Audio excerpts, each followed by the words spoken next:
to show you how to turn this wreath kit into a finished wreath. Now there's a lot of different techniques you can use. There's the rolled, the pulled, the ruffled, but in this one, I'm going to show you a kind of a mixture of all of them. So, all right, let's get started.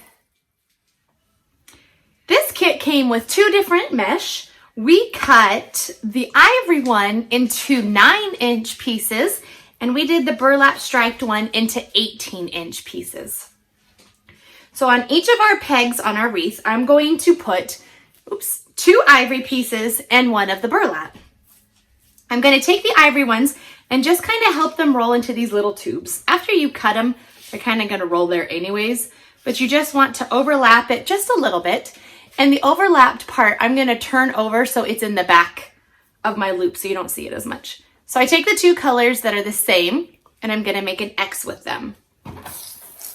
Then what I'm going to do with my 18-inch piece is I'm going to tuck one edge under, the cut edge under, and I'm just going to kind of gather it or ruffle it. And then make this cut edge go under also. So it's going to look like a little butterfly.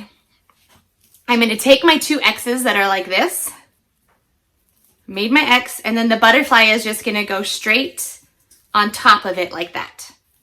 And now where they all intersect, I'm just going to kind of squish them together. And I'm working on the back ring first. There's a top inner ring and a back bigger ring. I'm going to work on the back. I opened my pine up, and I'm going to lay my mesh into it, going sideways so it's going around your wreath. You don't want it going up and down. So I'm going to take that, pull nice and tight. And for the back ring, I'm going to go ahead and just take the pine and tuck them because for this kit, it didn't include back ribbons. But if you have some coordinating ribbons or you get some extra, you can always add them to the back, which adds a little more fullness. Then I take the mesh, and since it is the back ring, I'm pulling everything out. I don't need anything coming towards the middle of the wreath. We need it all out because once we put the top ring in, it will kind of cover it. So I'm going to do the same thing on the next ring. Going to take my 2 ivory, fold them over like that, and then flip it. Both kind of the same size. You don't want them too small or too tight because then your wreath won't look as full. And then I'm going to take my piece that is 18 inches, tuck the piece under. If you want, you can put those down. Gather it in the middle. And then tuck that other raw edge in because we don't want any of the frayed cut edges hanging out. Kind of tuck it like that. Looks good. Then you're going to take your X again, put your butterfly right on top. And you're going to put it in the peg that is right next to the one you just did. And you're going to pull pretty tight and then twist around and then tuck them. Now you do want it right next to the other one. You want them kind of touching, because you don't want any empty space around. So I'm going to pull the ruffle out and all of the circles down so everything's coming out this way.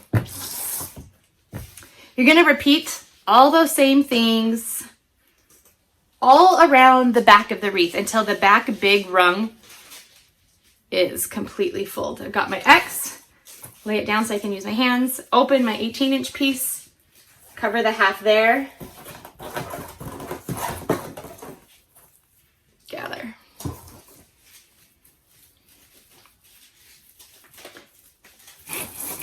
So you know wreaths are always custom. That's why we love them. You can do whatever style you want. With all of our kits, you can really do almost any style. But even for this one, if you go with this same technique, there's still a customization you can do. I'm doing it this way because I love this burlap stripe. I really want it to be kind of spotlighted. But I love the ivory for the lightness, and the background kind of makes it fuller. So for all of my groupings, I'm using the exact same color mesh will always be the back, and that one will always be the top. But you don't have to do that. You can alternate. You can, use this as the back once and then alternate them. That would you just have to decide that kind of before cutting them. So you could cut half of the ivory in 18 inches and the other halves into 9-inch pieces.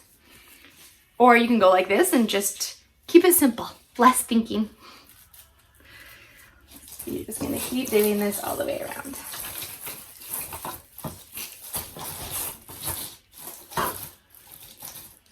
kind of fluff them. So you see, I kind of go through each group after I put it in and really make sure they're fluffing and that you can see all of the mesh.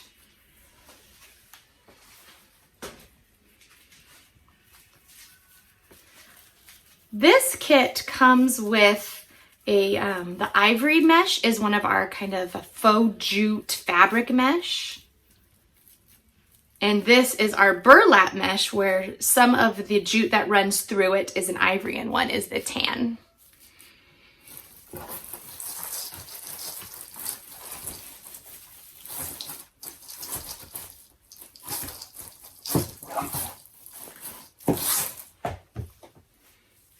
Just keep rolling, really easy. Sometimes the first couple take a little extra work because it's different techniques. But once you're halfway through the back, it's easy peasy.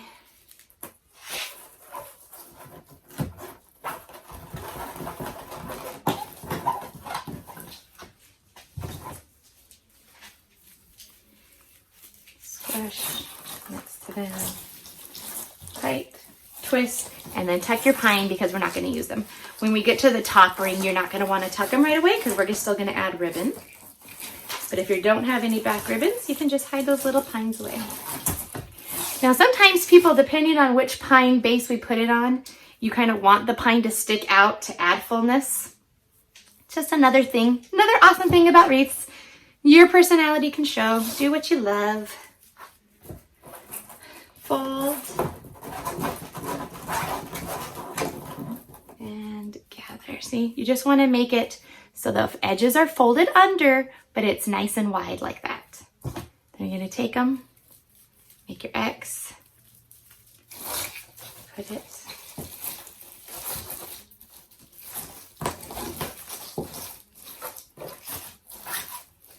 and open up that tan because it's so pretty.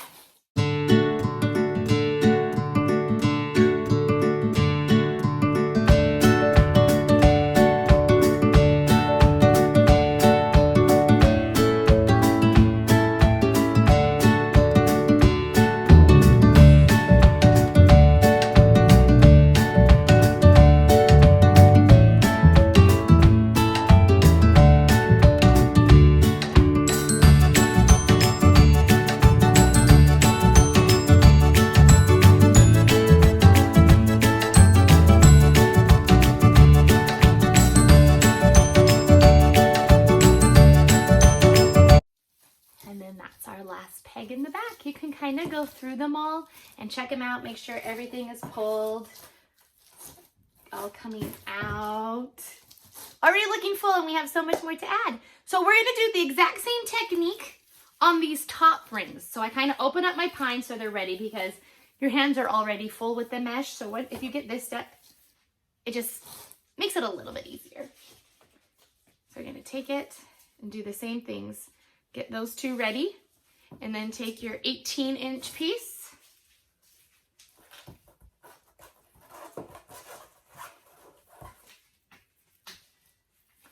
Fold it.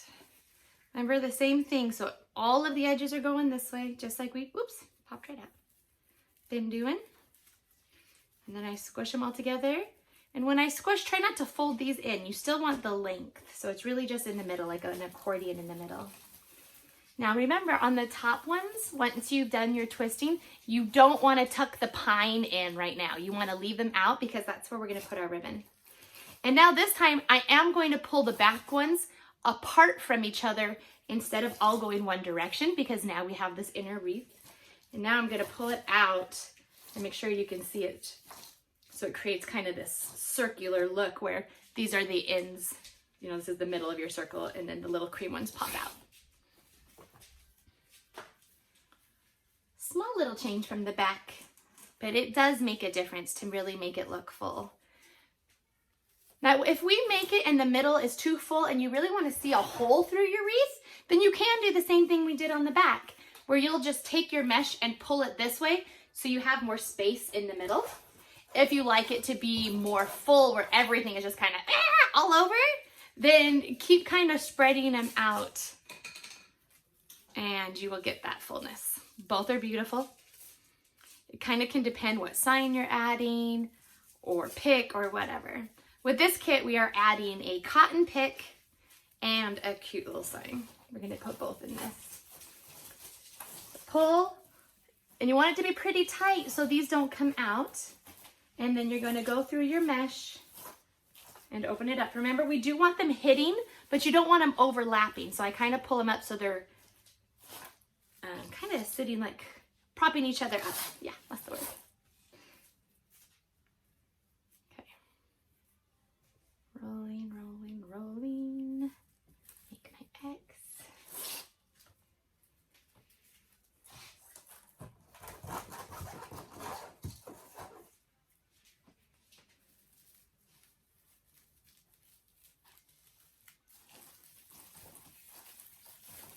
Top, twist, keeping them open, and then I'm pulling them apart nicely. You know, you want to be a little forceful to make them where you go, but just be careful you don't grab an end and start the fraying process. You know, with these wreaths, this style, you can just use scissors really to cut your mesh, because if it frays a little bit, it's on the back, no one's gonna notice. If it really bothers you, you can take a wood burner and cut each piece of mesh, which is really great to do if you use poly burlap mesh. It's kind of a must. But it all depends on what technique you're using your mesh for. But if your edges are hiding, I don't think you need to go through that extra step. But if it does bother you, go ahead and use your cutters.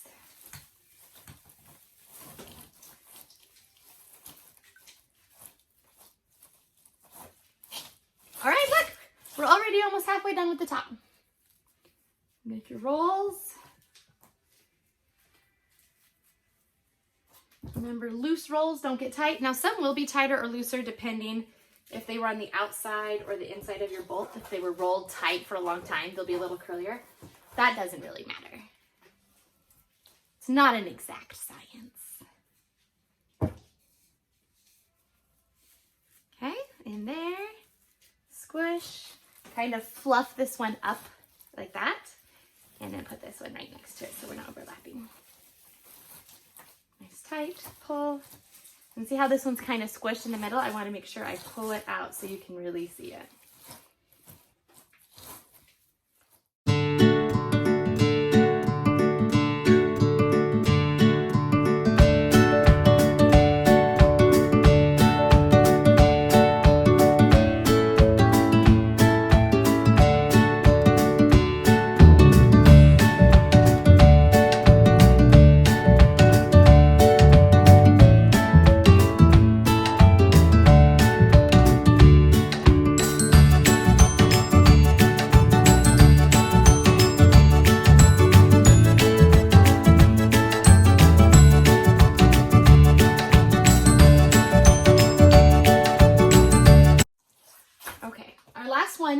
And then we're going to go ahead and do our ribbons.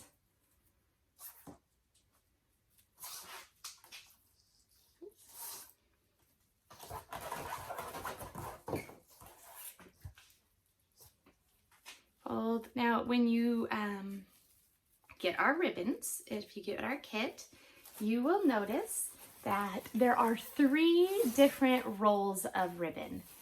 And in each roll of ribbon, there are 3 styles. So when you open your ribbons, you're gonna keep them all together, and I'll show you what I mean. Okay, so the mesh part of our wreath is done. It already looks really full. Love the color combos, but now we're still gonna do that extra touch and add some more ribbon to it. Okay, so as I was saying, you know, it comes and they're rolled like this together in 1 yard pieces. Each group has 3 ribbons, so each group has 3 yards, right? So when you unroll them, you're just going to cut them into 12-inch pieces, but you're gonna keep your groupings together. So you'll see I have my 3 different patterns of ribbon. And then here are my 3 patterns in group. We'll call it group B, group A, and C. Okay, so here's what we're gonna do. Since we're calling this one group A for now, it doesn't matter which group you start with, just grab one. You cut them into 12-inch pieces and you put your fray check on the edges so it always looks like a fresh, clean cut. You're gonna take your ribbons, make an X like we did with our mesh, and then you're gonna take the third piece and lay it straight on top. Doesn't matter the order, whatever you like. It can always be the same order, switch it up, doesn't matter. But where they're all intersecting, you're going to do that same squishing method, and you're gonna find the pine that's already opened, and you're gonna put it right on top of the mesh. You don't have to do anything different, but you're gonna put it on, and then you're gonna take your ribbons and kind of fold the edges. Then you're gonna go to group 2, and I'm gonna grab all 3 ribbons, one of each pattern in group 2. Make an X, middle one, squish them all together where they're kind of even on each side. You don't want one short side. Go to the peg that's right next to the other, pull, twist, tuck. Then you're gonna take your ribbons and make sure you can see them all, and you just kind of spread them all apart. Then I'm gonna go to my group 3. Gorgeous glitter. Gonna make your X's. Squish them together. And you're gonna go right next to it right here. Now, when you put your ribbons in, you wanna go in and kind of touch each one. And again, you want to separate them so you can see each one. Make sure that they're open all the way like that so you can see the pattern. And then I kind of give it like a little fold up at the bottom. It doesn't have to be these perfect rolls, but you don't want them just like flat little propellers either. I give them just like kind of a natural curve, and make sure each ribbon has its own home. When they're all spread out, it makes it look like you have a lot more ribbon than when they're all tuckered together.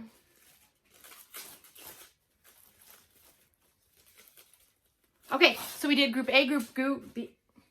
A group, B group, C group. So now you're gonna start again. We're gonna take the A group, and this time I'm gonna put a different one on top because I love this lacy look. So I'm gonna do the green cream, and then I'm gonna put the lace on top.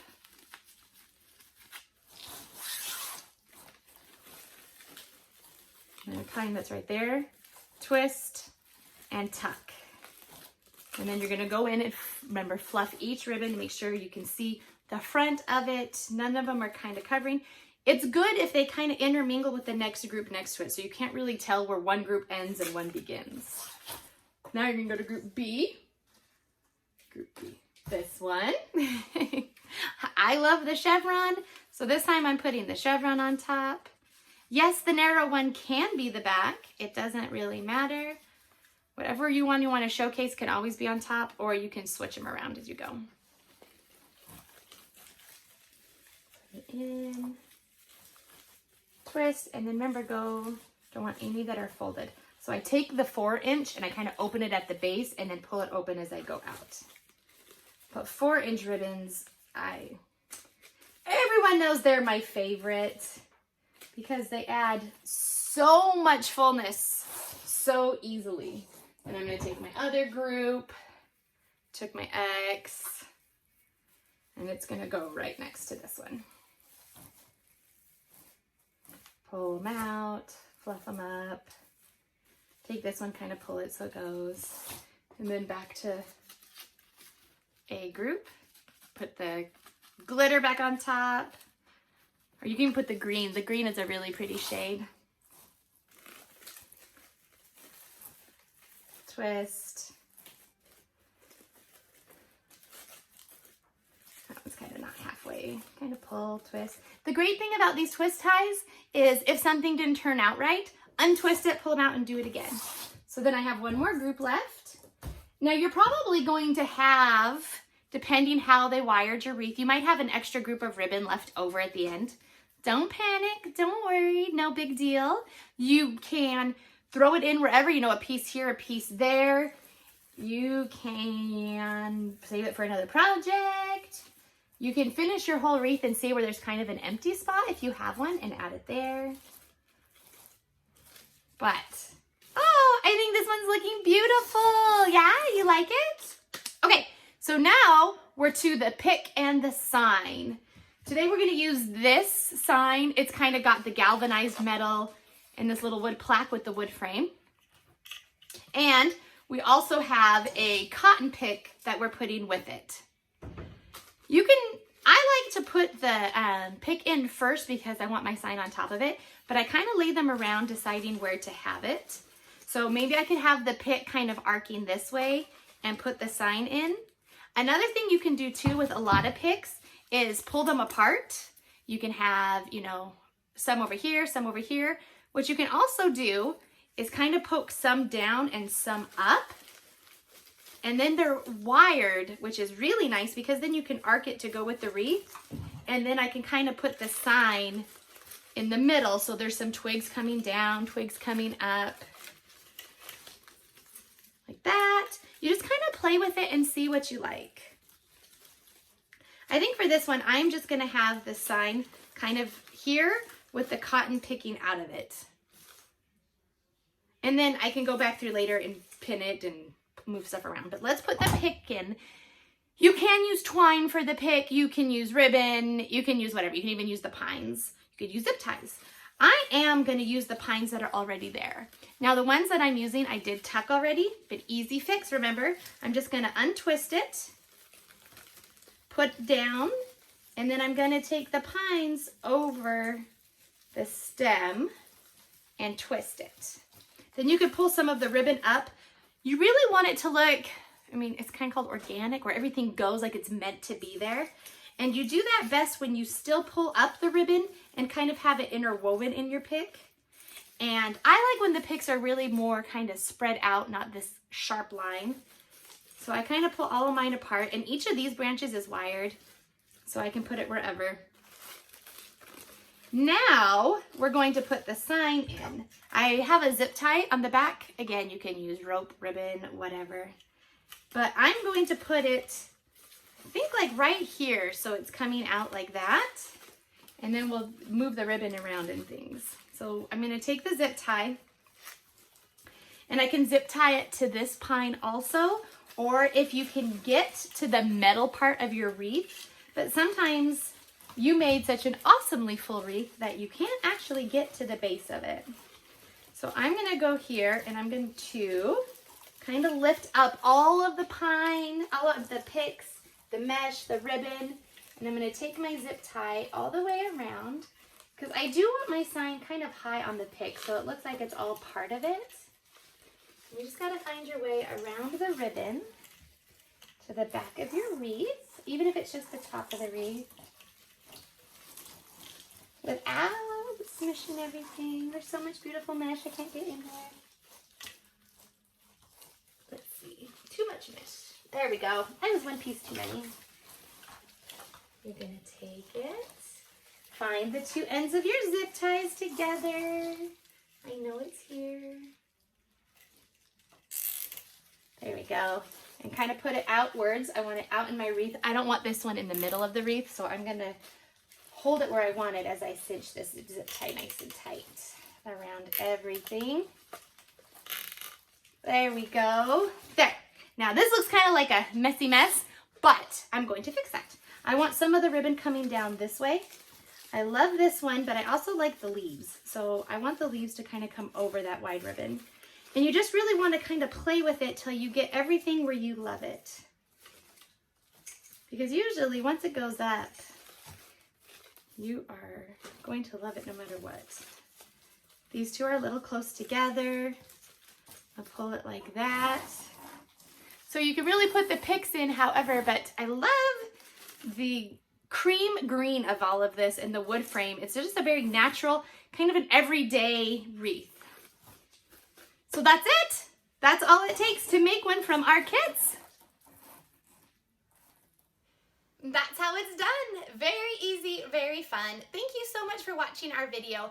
If you want to see other techniques, subscribe to our channel. And if you love this style but want a different color, go check out all of our wreath kits at designerdiy.shop. Thanks!